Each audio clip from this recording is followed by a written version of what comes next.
Dios, aún sin realmente abandonar su estilo de vida pecaminoso. Y lo que es más,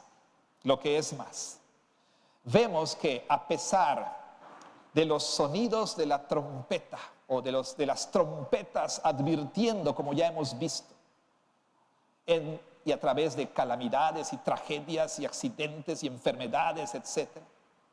A pesar de la desesperación y el vacío de una vida sin Cristo Jesús, lejos de escuchar,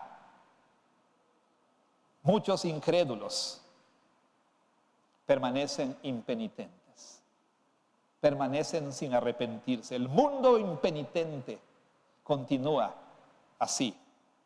Bueno, algunos de ustedes, quizá, no lo sé, han escuchado el sonido de la trompeta de advertencia, tal vez en forma de una enfermedad seria, una tragedia familiar, la muerte de un ser querido, un accidente trágico. Y además, a través de la futilidad de tratar de encontrar vida, de encontrar gozo, de encontrar paz en lo que este mundo ofrece, y aún así no se arrepienten. Y aún así no se arrepienten. Quizá tienes un familiar, un amigo, un ser querido, un compañero de trabajo que ha escuchado el sonido de la trompeta advirtiendo, y aún así permanece impenitente. Pero permanecer impenitentes, es decir, el no arrepentirnos, es algo terriblemente serio, absolutamente serio. ¿Por qué? Porque, como vamos a ver, los juicios de Dios van a aumentar en intensidad. Van a aumentar en intensidad. No, este no es un sermón feliz, lo siento, pero este no es un sermón feliz, pero es un sermón que espero exponga la verdad de las Escrituras. Y muchos permanecen impenitentes a pesar de ese hecho. Y también, por supuesto, a pesar de que los juicios aumentan en intensidad, muchas personas, como ya dije, tercamente permanecen sin arrepentirse. Así que el día de hoy enfrentamos un mensaje, yo diría, tenebroso, difícil, duro, pero que necesitamos tomar muy en serio. ¿A qué me refiero? Un mensaje que el Señor nos da a través del apóstol Juan en este pasaje, Apocalipsis 9, 13 al 21. ¿Cuál es este mensaje? Muy simple, pero muy profundo y muy urgente. ¿Cuál es este mensaje?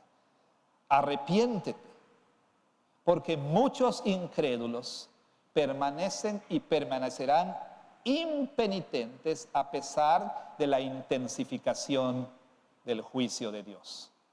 Arrepiéntete, porque muchos incrédulos permanecen y permanecerán impenitentes a pesar de la intensificación de los juicios de Dios o del juicio de Dios. Y usted se preguntará dónde y cómo vemos este mensaje en nuestro texto el día de hoy. Bueno, lo vemos cuando consideramos por lo menos dos sombrías pero verdaderas realidades en este texto. ¿Cuáles son? ¿Cuáles son? Número uno, en primer lugar, como ya hemos dicho, el juicio de Dios. Primera realidad sombría que ha de tomarse muy en serio es que el juicio de Dios escala en intensidad. Escala en intensidad. Versículos 13 al 19, nos vamos a ir refiriendo a estos versículos en unos momentos más. Nosotros vamos a ver, como dice un comentarista, que la sexta trompeta, es decir, el segundo oráculo de ay, de perdición, de maldición, es la última advertencia a la humanidad. Esta sexta trompeta es la última advertencia a la humanidad y marca el fin de un periodo de restricción del juicio de Dios. O sea, marca el final de un periodo en el cual Dios se ha refrenado a sí mismo y no ha dado rienda suelta a su ira justa y santa. Leemos nosotros que una voz, vea usted versículo 13, ¿qué sucede cuando se toca la trompeta? El sexto ángel tocó la trompeta, versículo 13, y oí una voz de entre los 4 cuernos del altar de oro que estaba delante de Dios. Toca la trompeta el ángel, una voz viene de ese altar. ¿Es qué altar? El altar de bronce. Este no es el altar que está fuera del tabernáculo donde se hacía el sacrificio. Es el mismo altar del cual ya hemos leído anteriormente, de donde proviene la voz de los mártires que claman por justicia cuando se abre el quinto sello. Entonces, hay una conexión aquí, hay una conexión con la sexta, con el quinto sello aquí, ¿sí? Con el clamor de los mártires por justicia. Pero también hay una conexión con lo que leímos en el capítulo 8, versículo 3 al 5, donde vemos que tanto el séptimo sello y las 7 trompetas son la respuesta de Dios a las oraciones de los santos. O sea, simbólicamente lo que se representa aquí es que el hecho de que el juicio de Dios va a ocurrir, ocurre y ocurrirá en respuesta a las oraciones del pueblo de Dios, como sucede en el caso de los sellos. ¿Esta voz de quién es? Muy probablemente es la voz de Dios. Muy probablemente es Dios respondiendo a las oraciones de los santos, dando una orden. ¿Cuál es la orden? Así como dijo David Jones, liberen al Kraken, ¿no? Bueno, esta voz dice que liberen ¿qué? Al Kraken, algo peor que el Kraken. Lea usted, por favor. Dice así versículo 14, diciendo al sexto ángel que tenía la trompeta, desata a los 4 ángeles que están atados junto al gran río Éufrates. 4 ángeles atados, encadenados, aprisionados. ¿Quiénes son estos 4 ángeles? Bueno, ¿serán los mismos ángeles de los que leemos en 7.1? Vaya 7.1. Después de esto vi a 4 ángeles en pie sobre los 4 ángulos de la tierra, que detenían los 4 vientos de la tierra para que no soplase viento alguno sobre la tierra, ni sobre el mar, ni sobre ningún árbol. ¿Son los mismos 4? Bueno, algunos dicen sí, algunos dicen no. Las opiniones están divididas. Grandes comentaristas como G.K. Bill dicen sí, otros como Simon Kistemaker dicen no. Y las opiniones están divididas al respecto. ¿Serán los mismos? Bueno, unos son vistos deteniendo vientos en los 4 ángulos de la tierra, otros son vistos ahí junto al río Éufrates. Entonces, ¿no son los mismos? Bueno, note usted aquí algo que debemos tomar en cuenta. En 7.1, los ángeles están sosteniendo los 4 vientos de la destrucción o de destrucción. Hemos dicho ya que esos ángeles son demonios. Pero la diferencia es que los 4 ángeles en 7.1 al 3 son restringidos, se les impide desatar esos vientos para que no dañen ¿qué? Léalo usted, para que no dañen, no le hagan daño ¿a qué? A la tierra, ¿verdad? Al mar, a los árboles, etcétera. O sea, al orden creado, ¿no es cierto? ¿Hasta cuándo?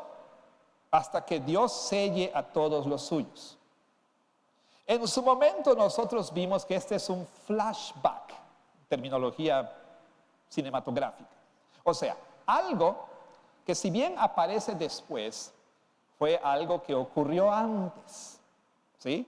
Entonces, la orden es a estos ángeles demoníacos, no hagan daño hasta que hayamos sellado a todo el pueblo, el verdadero pueblo de Dios. Bueno, en capítulo 9, versículo 4, las hordas infernales se les impide dañar, ¿a qué? A la vegetación.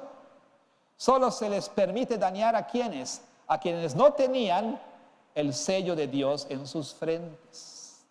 Entonces, si estos 4 ángeles son los mismos, Y si seguimos el principio de recapitulación, bueno, nosotros nos enfrentamos aquí a lo siguiente. Probablemente entonces estos 4 ángeles, ¿sí?, tendrían que esperar hasta que todos fuesen sellados para desatar su furia destructiva. Bueno, el asunto es, una vez más, que hay un problema que todavía permanece. En 7:3 se les instruye no dañar al mundo creado hasta, como dije, el pueblo de Dios haya sido sellado. Una vez que son sellados, leemos que, ¿qué sucede? Que los 4 jinetes cabalgan trayendo calamidades que afectan al orden creado. ¿De acuerdo? Y no solamente a los que no son sellados. Probablemente entonces no son los mismos. Probablemente son los mismos. No quiero ser dogmático aquí. Me inclino más, por un lado, a pensar que estos ángeles probablemente son los mismos. Pero lo vamos a dejar así. Ahora, ¿quiénes son? Lo que importa es quiénes son. Son demonios, probablemente de un rango superior, ¿sí? Probablemente tienen posiciones más altas y a estos se les impide desatar las fuerzas malignas del infierno. Ahora, ¿por qué se menciona que están en el río Éufrates? Bueno, algunos dirían que la razón es esta, que los lectores originales del libro de Apocalipsis al final del primer siglo hubieran entendido perfectamente la referencia, porque el Éufrates, si usted recuerda su geografía, si no, vaya usted después a Google Maps y entonces recuerde su geografía. El Éufrates en ese tiempo marcaba el final del dominio del Imperio Romano.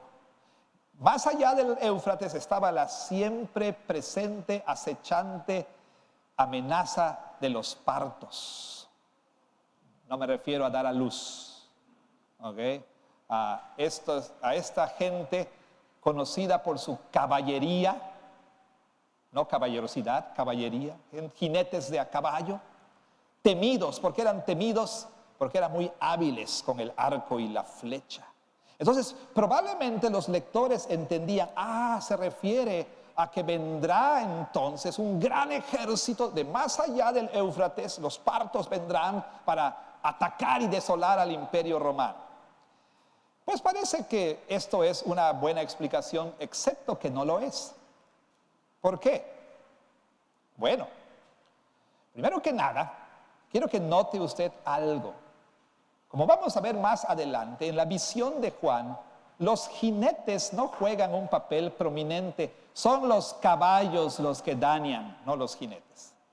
O sea, los partos eran temidos porque eran muy hábiles con el arco y la flecha, mejores que Legolas, mejores que Hawkeye juntos, o sea, eran buenísimos. Bueno, entonces, el asunto es que en Apocalipsis 9, los que hacen daño no son los jinetes, son los caballos. Número 2, siempre debemos tener presente que Apocalipsis es un libro de visiones y las visiones son simbólicas.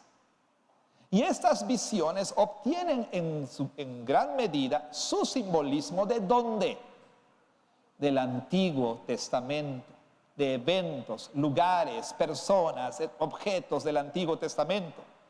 En el Antiguo Testamento la región más allá del Éufrates es el área de donde vienen los problemas. Es decir, el área de donde vienen ejércitos de destrucción, los cuales a veces vienen en contra de Israel y en contra de otras naciones, como leímos hoy en esa larga lectura de Jeremías 46. Donde se habla del rey Nabucodonosor viniendo para destruir a Egipto como juicio de Dios sobre Egipto. Quizá precisamente el trasfondo del Antiguo Testamento más fuerte para lo que tenemos aquí en nuestro pasaje viene de de Jeremías 46. Y ahí nosotros leemos, como dije, del juicio sobre Egipto por medio de un ejército de jinetes que vienen del norte, los cuales son como serpientes, como langostas innumerables, que tienen corazas, como leemos en 46:4, 46:22 al 23, que están ahí en el Éufrates, como leemos en 46:2, 46:6, 46:10. ¿Qué tenemos entonces aquí? Un gran ejército, ¿sí? Un gran ejército que todavía se le impide desatar su furia en contra de los habitantes de la tierra. Está hablando aquí Juan. ¿Qué vio Juan? El ejército chino, el ejército ruso. ¿Eso es lo que vio Juan? No. Como en el caso de las langostas, fuerzas demoníacas que están siendo retenidas por Dios. Lea el versículo 15. Dice así: y fueron desatados. ¿Fueron desatados por qué? Porque Dios dio la orden. ¿Se escaparon? No. ¿Le hablaron al Chapo para cavar un túnel? No. Fueron desatados como resultado de la orden de Dios. Los 4 ángeles que estaban preparados para la hora, día, mes y año a fin de matar a la tercera parte de los hombres. Vaya, ellos son liberados, sí, pero liberados de acuerdo al tiempo soberano de Dios. Este versículo enfatiza una verdad que debemos tener muy en cuenta. ¿Por qué? Porque la imagen aquí es sombría, es horripilante. Esta horda demoníaca está a punto de ser liberada. Pero recuerde, este pasaje enfatiza que todos los eventos en la historia, incluyendo aquellos en los que Satanás está involucrado, están ultimadamente bajo la autoridad suprema de Dios. Absolutamente nada ha de suceder en la historia que Dios no mande. Y esto ocurre en el segundo, en el minuto, en la hora, en el día, en el mes y en el año que Dios ha soberanamente determinado. Dios está en control. Recuerde usted, como dice Lutero, Satanás, el diablo, todavía es el diablo de Dios. Él está bajo autoridad, bajo el control soberano de Dios. Estos ángeles demoníacos son instrumentos de juicio divino. Este juicio que se lleva a cabo en el desarrollo del plan de Dios en contra del mundo rebelde. Ahora, importante, hasta este momento Juan no ha visto nada. Juan solamente oyó. Versículo 16. Note, por favor. Y es interesante porque después de hablar de estos ángeles, inmediatamente, abruptamente menciona esto. Y el número de los ejércitos, de los jinetes, era 200 millones. ¿Yo vi su número? No. Yo oí su número. De manera abrupta, introspectiva, de momento, somos introducidos a un ejército de 200 millones de jinetes. Literalmente, ¿qué es lo que nosotros deberíamos leer ahí? Bueno, una doble miríada de miríadas, ¿sí? O 2 veces 10 miles de 10 miles, literalmente. Por supuesto, como en todos los demás casos en Apocalipsis, este es un número simbólico. Vaya, la palabra mirias en griego se usa para referirse a una multitud innumerable. Una multitud que no podemos contar.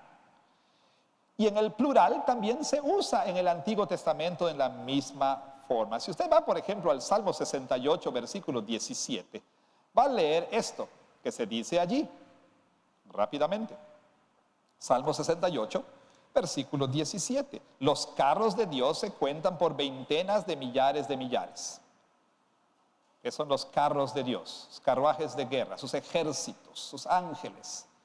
Se cuentan por veintenas de millares y millares. También leemos, por supuesto, en Daniel 7:10, el mismo uso de la expresión que aparece en Apocalipsis. Daniel 7:10. Un río de fuego procedía y salía delante de él. Millares de millares le servían y millones de millones asistían delante de él. Millares de millares. Como alguien dice, el uso del doble plural, ¿sí? Con un intensificador en el original, 2 veces 10 miles de 10 miles, eso es lo que dice el original. Bueno, hace imposible calcular con precisión el número de esas tropas. Y muestra entonces que esta es una referencia simbólica. Digo, ¿de dónde van a venir, si fuera literal el asunto, 200 millones de caballos? Bueno, ahora Juan ve algo. Note usted que dice, versículos 17 al 19.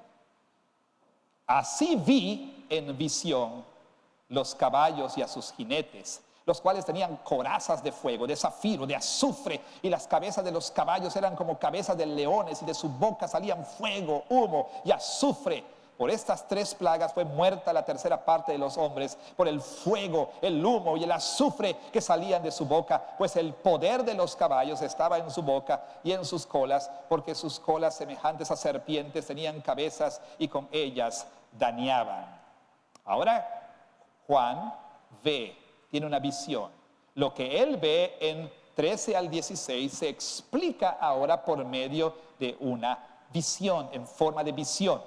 Una vez más, por favor, no debemos caer en literalismos aquí, por supuesto. Lo que Juan ve en una visión es simbólico en carácter. ¿Qué es lo que vio Juan? Vio tanques de guerra rusos escupiendo fuego, ¿verdad? Y disparando misiles. Eso es lo que vio Juan. Vio estos caballos que echaban fuego. Vio a Godzilla. Vio a uno de los minions de la Khaleesi. ¿Qué es lo que vio Juan ahí? ¿Qué es lo que vio? Bueno, note por favor. El trasfondo del Antiguo Testamento para esta visión de nueva cuenta es Jeremías 46. No tengo el tiempo de ir ahora a cada uno de estos versículos, pero usted lo puede hacer más tarde. En Jeremías 46, el ejército conquistador cabalga sobre caballos. Versículo 4. También el ejército conquistador usa armaduras. Versículo 4. En el versículo 22 de Jeremías 46 se le compara a este ejército a una serpiente o a serpientes. Y en el versículo 23 a langostas. Y se dice claramente en Jeremías 46 que son innumerables. Este es el trasfondo. ¿Qué son entonces? Una referencia a una fuerza militar futura que marchará en contra de Jerusalén. No, aquí se nos dice que este ejército causa la muerte de una tercera parte de la humanidad. Está describiendo una guerra mundial aquí. ¿Qué está sucediendo? Mire la descripción una vez más. Aquí tenemos, como en el caso de las langostas, el apilamiento de descripciones terribles. Y este apilamiento de imágenes tiene el propósito de pintar un cuadro horrible de seres demoníacos, crueles, feroces y aterrorizantes. Prestemos atención a algunas observaciones. Número 1, como dije, lea con cuidado. Son los caballos, no son los jinetes los que causan daño. ¿Ok? El fuego no sale de la boca de los jinetes, sale de la boca de los caballos. El color de sus corazas virtualmente corresponde a lo que sale de su boca: fuego, humo y azufre. Los versículos 17 y 18 nos dicen lo siguiente. Dice, segunda parte del 17, las cabezas de los caballos eran como cabezas de leones, una imagen de ferocidad, ¿sí? Y de su boca salían fuego, humo y azufre. Por estas 3 plagas fue muerta la tercera parte de los hombres, por el fuego, el humo y el azufre que salían de su boca. Se nos dice aquí que lo que sale de la boca son 3 plagas, por medio de las cuales 1/3 de la humanidad es matado, es muerto. ¿Qué es lo que estamos viendo aquí? Note, primero que nada, aquí hay una intensificación del juicio de Dios. ¿Por qué? Porque como nota alguien, ¿sí?, los juicios de las trompetas han escalado de 1/3 de destrucción del mar, la tierra, los ríos, el cielo, a tormento mental y espiritual de los incrédulos, a ahora la muerte de 1/3 de la población humana. Vea esta intensificación, cómo los juicios van escalando. Ahora se nos dice que este 1/3 de la humanidad muere por lo que sale de la boca de los caballos. ¿Qué sale de la boca de los caballos? Fuego y azufre, humo y azufre. Ahora, fuego y azufre, a veces también en relación con el humo, en el Antiguo Testamento indican un juicio fatal. Traiga a la memoria el juicio de Sodoma y Gomorra. Interesantemente, en Génesis 19, 24 y 28, ahí, en el relato del juicio sobre Sodoma y Gomorra, se mencionan fuego, humo y azufre. Y solamente allí en el Antiguo Testamento se menciona esta combinación de fuego, humo y azufre. En el Antiguo Testamento vemos que Dios juzga a sus enemigos por fuego que sale de su boca. Esto es poético, por cierto, pero vea usted en lugares como el Salmo 18, si tiene su Biblia con usted, lea lo que dice el Salmo 18, versículo 8. Hablando de que Dios se levantó para juzgar a sus enemigos, dice el versículo 8, humo subió de su nariz y de su boca fuego consumidor. Bueno, también en el libro de Apocalipsis, y esto lo veremos en algún momento del 2023, en el capítulo 11, versículo 5, vemos que hay 2 testigos, no, quizá antes, 2 testigos que, como veremos, representan a la iglesia en su ministerio de testimonio, de proclamación del evangelio. Castigan a los incrédulos, a los impenitentes, por medio de fuego que sale de su boca. Entonces, ¿qué es este fuego, humo y azufre? No es sino el juicio de Dios, el juicio de Dios. No es lo mismo, pero nos dice la palabra de Dios en Apocalipsis, cuando Cristo venga, en Apocalipsis 19, se le ve a Él con una espada que sale de su boca. Y Él matará, dice, a la bestia, al falso profeta, con el espíritu de su boca, con lo que sale de su boca. Entonces, es este juicio de Dios, ¿sí? El fuego, el humo y el azufre son explosiones atómicas. No, es el juicio de Dios que viene en contra de los incrédulos. Ahora bien, por favor, quiero que note usted algo aquí. Este juicio, ¿sí?, se repite 2 veces. 2 veces se nos dice que estas hordas demoníacas dañan por medio de lo que sale de su boca. ¿Se acuerda por qué hay esta repetición? Para énfasis, ¿sí? El fuego y el azufre resultan en la muerte de 1/3 de la humanidad. ¿Qué vemos aquí? Que estos demonios matan a los incrédulos, los matan. Y esto incluye toda clase de muertes: enfermedad, cáncer, cardiopatías, diabetes, tragedias, accidentes, calamidades. Sus muertes físicas hacen cierta su muerte espiritual para toda la eternidad. En otras palabras, los demonios, con el permiso de Dios, matan a estas personas físicamente, que de por sí ya estaban muertas espiritualmente. Es como ese dicho que oímos algunas veces: este tipo ya está muerto, nomás que no lo sabe, ¿no? Ese es el incrédulo, ¿sí? Este cuate ya está muerto, nada más no se ha enterado. Y esa es la realidad, porque a ellos se les da permiso. Recuerden, las langostas primero atormentaban a estos incrédulos espiritualmente, emocionalmente, ¿sí?, mentalmente. No hayan paz en ningún lado, pero ahora se intensifica el juicio y se les permite darles muerte. Ahora, algo muy importante aquí. En Apocalipsis, en otras partes, fuego y azufre ¿sí? Se refieren al juicio final y eterno de los incrédulos. Vea usted, por ejemplo, Apocalipsis 14:10. 14:10 dice así: y aquellos que adoren a la bestia y a su imagen serán atormentados con fuego y azufre delante de los santos ángeles y el Cordero. Apocalipsis capítulo 20. Apocalipsis 20. Leemos nosotros que el diablo fue lanzado al lago de fuego y azufre. Pero no solamente el diablo, también todos aquellos que no fueron hallados inscritos en el libro de la vida. Note usted, por favor, que lo que dice versículo 15: el que no se halló inscrito en el libro de la vida fue lanzado al lago de fuego. Un lago que se nos dice en otras partes arde con fuego y azufre. Entonces, por supuesto, estos fuego y azufre se refieren al juicio final y eterno de Dios, sobre los incrédulos. Ahora, ¿qué está pasando aquí? ¿Qué sucede aquí? ¿Qué se está diciendo aquí? Vamos a tratar de conectar todo lo que se está diciendo aquí. Se nos dice que el poder de estos caballos está en sus bocas.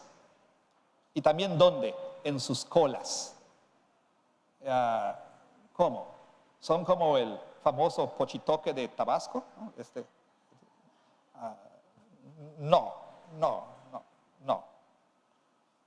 ¿Por qué las bocas? ¿Por qué? Bueno, se refiere a engaño demoníaco que resulta en juicio.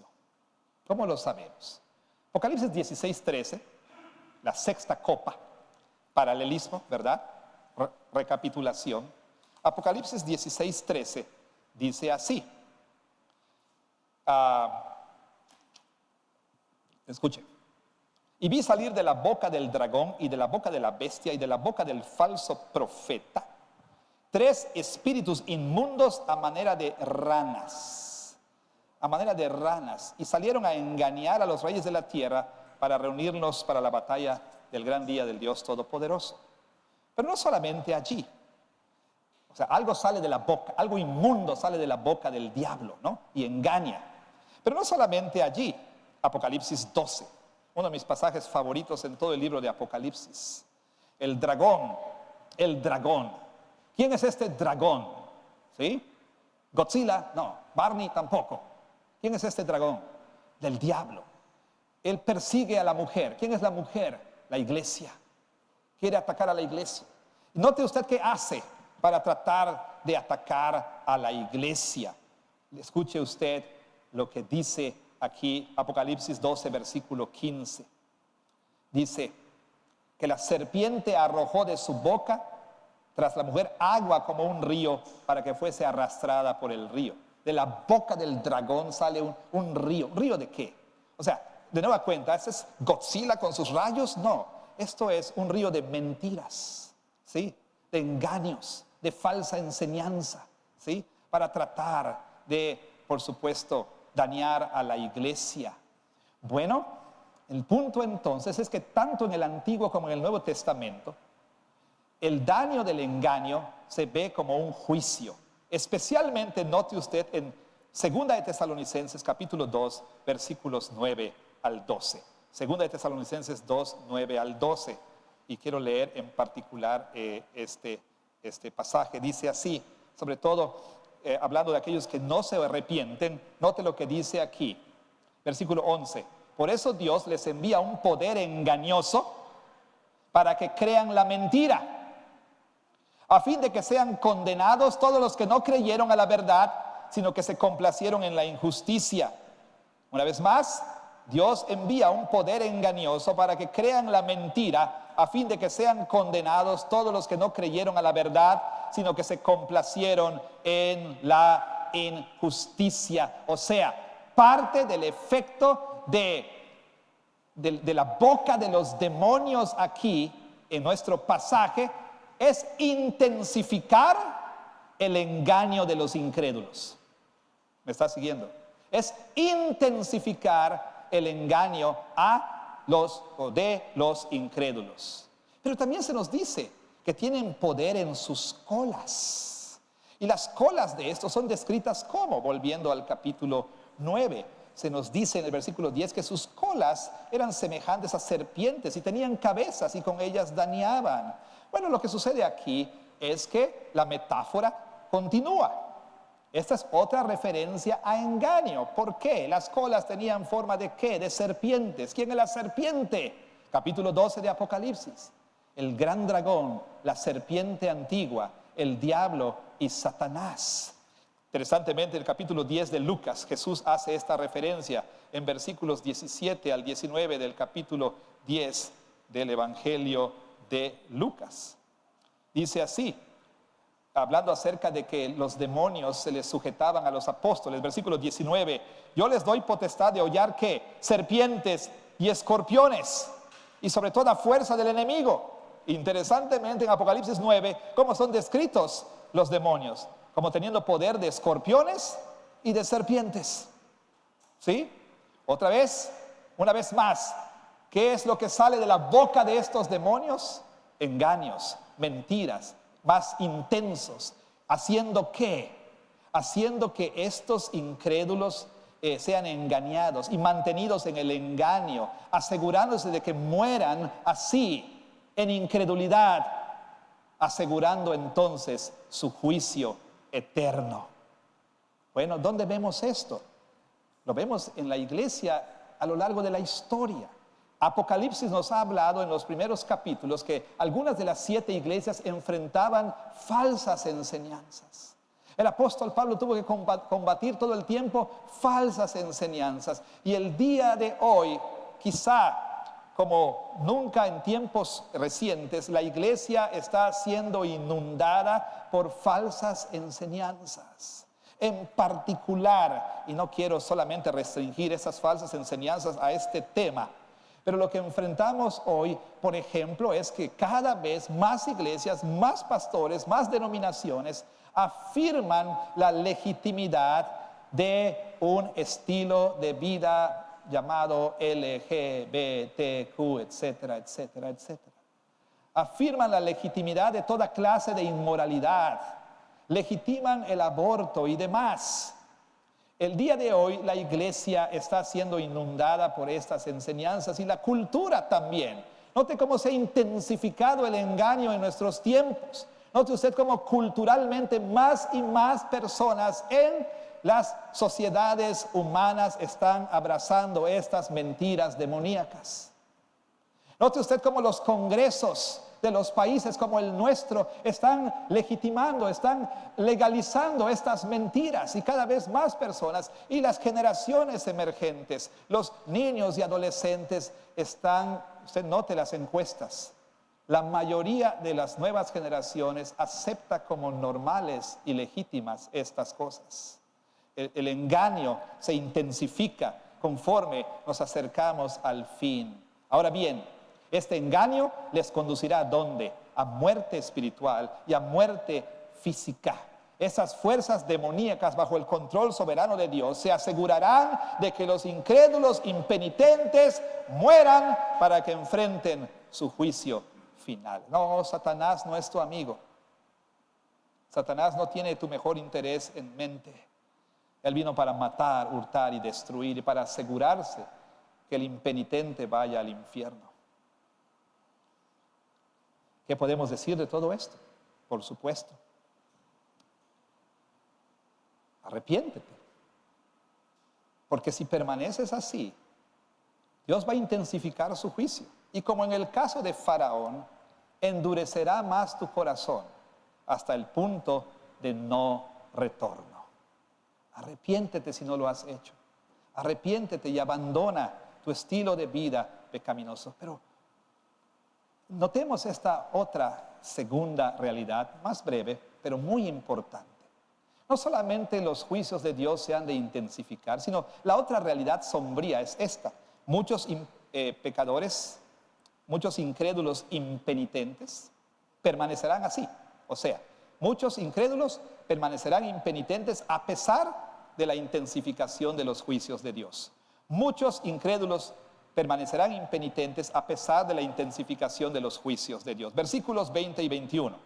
Y los otros hombres que no fueron muertos con estas plagas, ni aún así se arrepintieron de las obras de sus manos, ni dejaron de adorar a los demonios y a las imágenes de oro, de plata, de bronce, de piedra y de madera, las cuales no pueden ver, ni oír, ni andar, y no se arrepintieron de sus homicidios, ni de sus hechicerías, ni de su fornicación, ni de sus hurtos. Capítulo 9, versículo 20, en su primera parte se nos dice de la tragedia, la horrible tragedia de que aquellos incrédulos a quienes Dios pasa por alto y no permite que se les dé muerte, no se arrepienten. No se arrepienten. Muchos de ellos no se arrepienten.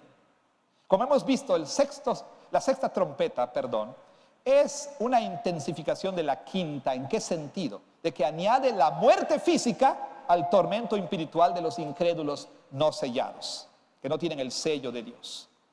Ahora, paréntesis, hay incrédulos que han sido sellados. ¿Qué quiere decir esto? Que todavía no son creyentes, ¿sí? Que todavía no han venido a Cristo, pero que han sido elegidos desde la eternidad por el Señor. Pero muchos incrédulos, los no sellados, estos, por supuesto, han de esperar estos juicios y de recibir estos juicios. Ahora, note por favor, aún a pesar de la muerte de otros, como advertencia, como señales de advertencia, no se arrepienten. No se arrepienten. Lo vemos en los funerales. ¿Okay?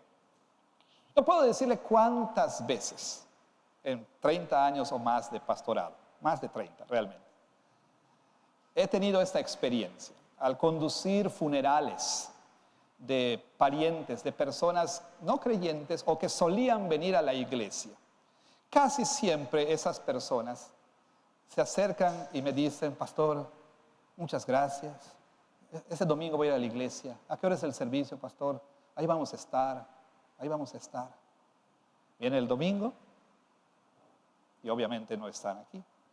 O también vienen un par de domingos y terminan por alejarse. Por un momento la muerte de la persona remueve algo allí. Escuchan el mensaje de la palabra y dicen: sí, es cierto, tengo que arrepentirme. Pero después vuelven a su mismo estilo de vida. No se arrepienten.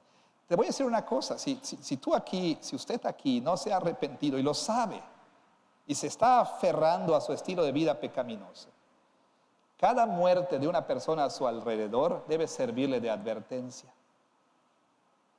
Y que Dios te esté dejando con vida el día de hoy, debes tomarlo con absoluta urgencia.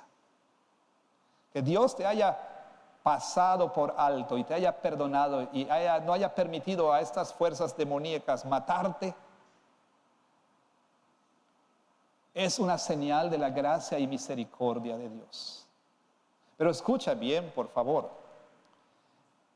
El versículo 20 en su última parte, en la parte final del versículo 20 y el versículo 21 explican de qué no se arrepienten estos incrédulos. Básicamente de dos cosas: idolatría e inmoralidad, las cuales siempre van de la mano.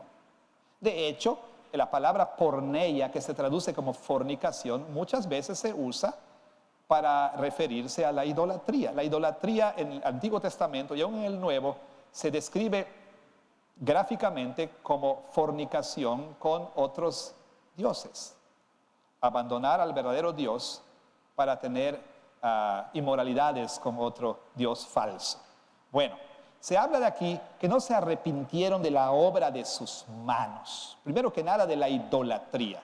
Como alguien comenta, los ídolos son los principales instrumentos usados por las fuerzas de la oscuridad para mantener a la gente en esa oscuridad. Y usted dirá: pero yo no tengo ídolos. En mi casa no hay estatuas, en mi casa no hay imágenes, en mi casa no hay pinturas. Yo no tengo ídolos.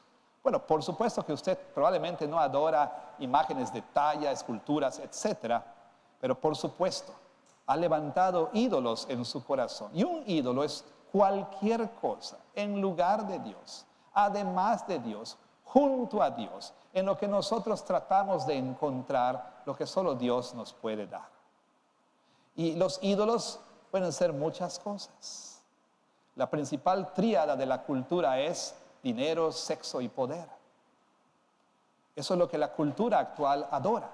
Ahora, note usted algo interesante aquí. Hace referencia Juan al Salmo 115, versículos 4 al 7. ¿Cómo describe a los ídolos aquí?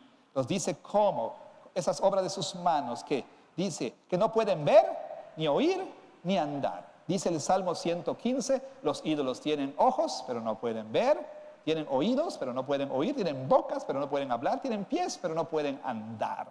Ahora, el Salmo 115 añade esto. Y los que los adoran llegan a ser como ellos. ¿Ha visto usted gente que tiene cara de dinero?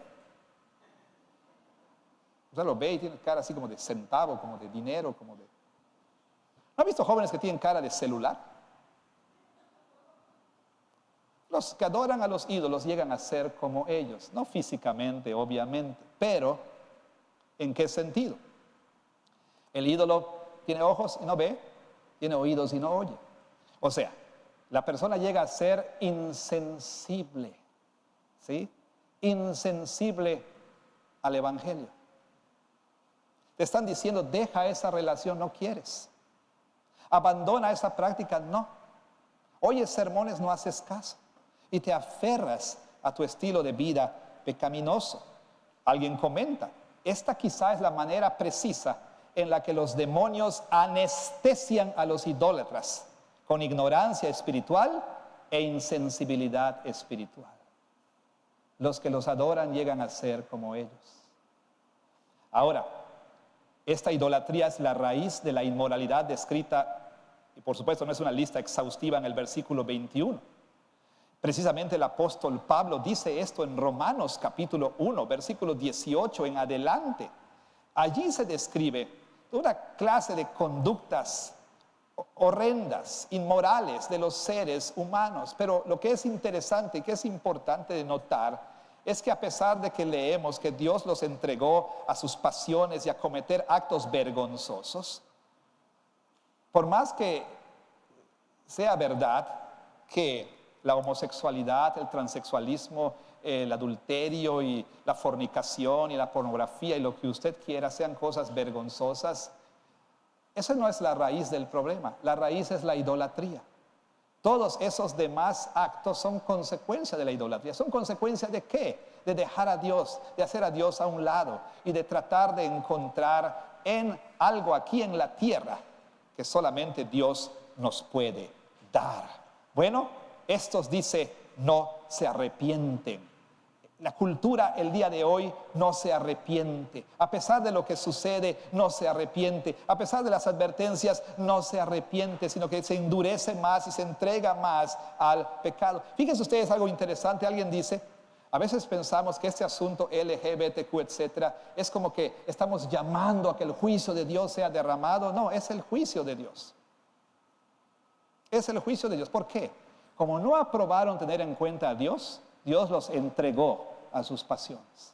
O sea, no me quieres, como en el caso de Faraón, voy a retirar mi gracia de ti y te voy a entregar a los deseos de tu corazón. No es una invitación al juicio de Dios, es el juicio de Dios. Por supuesto, también Dios derramará su juicio. Ahora, el mensaje que leemos aquí nos debe asustar a todos, aún a los creyentes. ¿Por qué? Porque tenemos familiares, tenemos amigos, tenemos hijos, tenemos padres, tenemos hermanos que permanecen impenitentes hasta este día. Y nosotros quizás no tomamos con seriedad lo que va a suceder, pero debiéramos, porque Dios va a juzgar a los incrédulos impenitentes con un corazón endurecido más allá de la posibilidad de arrepentimiento. Hay una línea de no retorno. ¿Cuándo se pasa? No lo sé. No lo sé. Por eso la Biblia dice, mientras que se dice hoy, arrepiéntete y cree. Arrepiéntete y cree. Pero ¿qué es el arrepentimiento? Dirá usted. En su boletín hay excelentes descripciones confesionales de lo que es el arrepentimiento. Pero de manera sencilla es volver, es que la persona entera, mente, corazón y voluntad, se vuelva del pecado a Cristo. A Cristo. La palabra que se usa es metanoia, que es un cambio de mente. ¿Un cambio de mente en qué sentido? Es un cambio de mente o de manera de pensar acerca de uno mismo. Es decir, dejas de creer la mentira de que eres una buena persona y enfrentas la realidad de que eres un pecador condenado al infierno. Dejas de justificarte y querer aparentar tu bondad en las redes sociales o en los actos, por supuesto, caritativos. Y enfrentas la realidad de que eres una persona condenada porque eres una persona pecadora, rebelde. Una persona que ha quebrantado y se ha deleitado en quebrantar los mandamientos de Dios. Es un cambio de mente acerca de quién es Dios, este Dios santísimo y justo que debe castigar el pecado, pero que en su misericordia ofrece perdón a todo aquel que se arrepiente. Es un cambio de mente acerca del pecado. Ya no le llamas al pecado por medio de eufemismos. No alcancé mi potencial, no. Tú quebrantaste la ley de Dios, menospreciaste a Dios. El pecado es rebelión, es menosprecio. Como dice alguien, es odiar lo que alguna vez amaste y amar lo que alguna vez odiaste. Es cambiar un pecado irresistible por un Cristo irresistible. Eso es el arrepentimiento. Jim Elliff dice, el hombre religioso, y pudiera ser el caso de algunos aquí, que tal vez se aferren a una relación ilícita, a un negocio ilícito, a algo ilícito, a un estilo de vida pecaminoso que no quieren dejar. El hombre religioso a menudo se engaña a sí mismo en su arrepentimiento. Sí, el creyente puede pecar y cometer aún los peores pecados, es verdad. Pero permanecer en amor al pecado o estar cómodo en la atmósfera de pecado es una señal mortal, porque solamente los arrepentidos habitarán el cielo. Fe en Cristo sin arrepentimiento no te va a llevar al cielo. Y arrepentimiento sin fe en Cristo tampoco te va a llevar al cielo. Pero a veces confundimos el verdadero arrepentimiento con un falso arrepentimiento. Y Elif sugiere sustitutos. Pudiéramos abundar en esto, pero no lo haré, no tema. Y si usted quiere que yo acabe, arrepiéntase. No es cierto. Bueno. Elif sugiere sustitutos para el verdadero arrepentimiento. Puedes reformar tus acciones externas sin arrepentirte en el corazón. Y ese es un gran engaño, porque el amor por el pecado permanece en el interior. O sea, para dejar de tomar o beber, como se dice, no necesitas a Cristo. Para ser un buen esposo, un buen padre, no necesitas a Cristo. O sea, para dejar de un vicio, drogas, alcohol, etcétera, no necesitas a Cristo. Ve a Alcohólicos Anónimos. La única diferencia que va a haber en tu vida es que te vas a ir sobrio al infierno. Eso es todo. Eso es todo. Número 2, puedes experimentar la emoción del arrepentimiento sin el efecto del arrepentimiento. O sea, remordimiento sin cambio de conducta. Número 3, puedes confesar las palabras de un verdadero arrepentimiento y nunca arrepentirte. La confesión misma no es arrepentimiento. La confesión mueve los labios. El arrepentimiento mueve el corazón. Y por último, puedes arrepentirte por las consecuencias del pecado, pero no por odio al pecado. O sea, lo que te importa realmente es tu reputación. ¿Qué van a decir de ti? O a lo mejor dices, no, mejor ya no hago esto porque voy a perder el trabajo, voy a perder a mi mujer, voy a perder a mis hijos, a lo mejor me da una enfermedad, a lo mejor no termino embarazada, no, aquí la dejamos.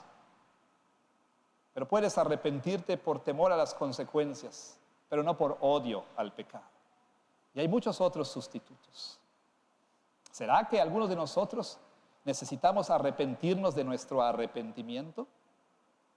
Bueno, en conclusión, hoy hemos sido confrontados con una verdad sombría y difícil. Sí, muchos incrédulos permanecen y permanecerán impenitentes a pesar de la intensificación de los juicios de Dios. Espero que no seas uno de ellos. Por lo tanto, si hay necesidad en este día, arrepiéntete. antes de que sea demasiado tarde. ¿Por qué? Porque el juicio de Dios escala en intensidad. Y va a escalar en intensidad. Y parte de esa intensificación será dar permiso a las hordas demoníacas para engañarte al punto de anestesiarte al evangelio para que no te arrepientas y mueras incrédulo. Arrepiéntete, porque el hecho es que muchos no lo harán a pesar de esos juicios intensificados.